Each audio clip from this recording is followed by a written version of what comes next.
वर्धमान नगर में रूपसेन नाम का राजा राज करता था। एक दिन उसके यहां वीरवर नाम का एक राजपूत नौकरी के लिए आया। राजा ने उससे पूछा कि उसे खर्च के लिए क्या चाहिए, तो उसने जवाब दिया, 1000 तोले सोना।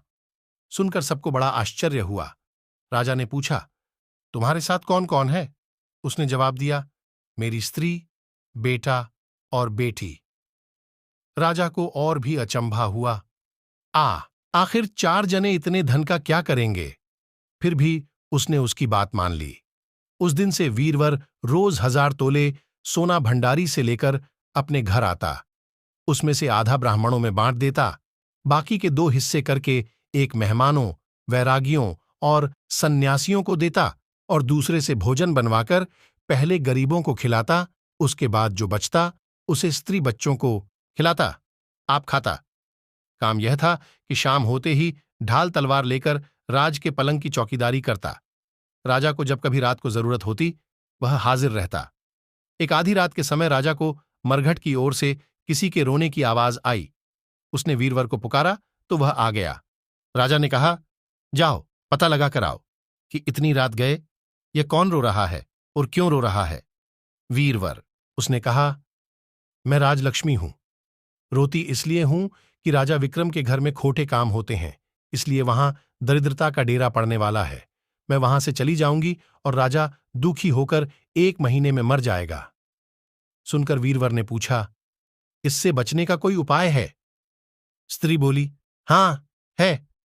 यहां से पूरब में 1 योजन पर एक देवी का मंदिर है। अगर तुम उस देवी पर अपने बेटे का शीश चढ़ा दो तो विपदा टल सकती है। फिर राजा 100 बरस तक बेखटके राज करेगा। वीरवर घर आया और अपनी स्त्री को जगाकर सब हाल कहा। स्त्री ने बेटे को जगाया, बेटी भी जाग पड़ी। जब बालक ने बात सुनी तो वह खुश होकर बोला, आप मेरा शीश काटकर जरूर चढ़ा दें। एक तो आपकी आज्ञा, दूसरे स्वामी का काम, तीसरे यह देह देवता।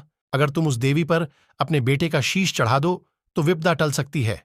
फिर राजा 100 बरस तक बेखटके राज करेगा। वीरवर घर आया और अपनी स्त्री को जगाकर सब हाल कहा। स्त्री ने बेटे को जगाया, बेटी भी जाग पड़ी। जब बालक ने बात सुनी तो वह खुश होकर बोला, आप मेरा शीश काटकर जरूर चढ़ा दें। एक तो आपकी आज्ञा, दूसरे स्वामी का काम, तीसरे यह देह देवता। इससे बढ़कर बात और क्या होगी? आप जल्दी करें। वीरवर ने अपनी स्त्री से कहा, अब तुम बताओ। स्त्री बोली, स्त्री का धर्म पति की सेवा करने में है। निदान 4 जने देवी के मंदिर में पहुंचे। वीरवर ने हाथ जोड़कर कहा, हे देवी, मैं अपने बेटे की बलि देता हूं। मेरे राजा की 100 बरस की उम्र हो। इतना कहकर उसने इतने जोर से खांडा मारा, लड़के का शीश धड़ से अलग हो गया। भाई का यह हाल देखकर बहन ने भी खांडे से अपना सिर अलग कर डाला। बेटा बेटी चले गए तो दुखी मां ने भी उन्हीं का रास्ता पकड़ा और अपनी गर्दन काट दी।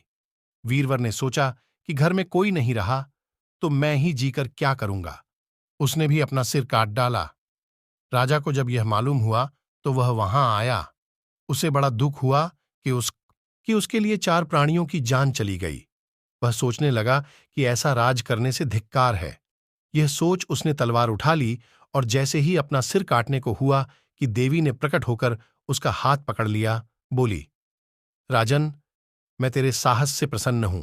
तू जो वर मांगेगा सो दूंगी। राजा ने कहा, देवी, तुम प्रसन्न हो तो इन 4 को जिला दो। देवी ने अमृत छिड़ककर उन 4 को फिर से जिला दिया। इतना कहकर बेताल बोला, राजा, बताओ, सबसे ज्यादा पुण्य किसका हुआ? राजा बोला, राजा का। बेताल ने पूछा, क्यों? राजा ने कहा, इसलिए कि स्वामी के लिए चाकर का प्राण देना धर्म है, लेकिन चाकर के लिए राजा का राजपाट को छोड़ जान को तिनके के समान समझकर देने को तैयार हो जाना बहुत बड़ी बात। यह सुनकर बेताल वहां से गायब हो गया और पेड़ पर जा लटका। तो दोस्तों, आपको ये कहानी कैसी लगी? और कहानी सुनने के लिए चैनल को सब्सक्राइब करें और वीडियो को लाइक करें।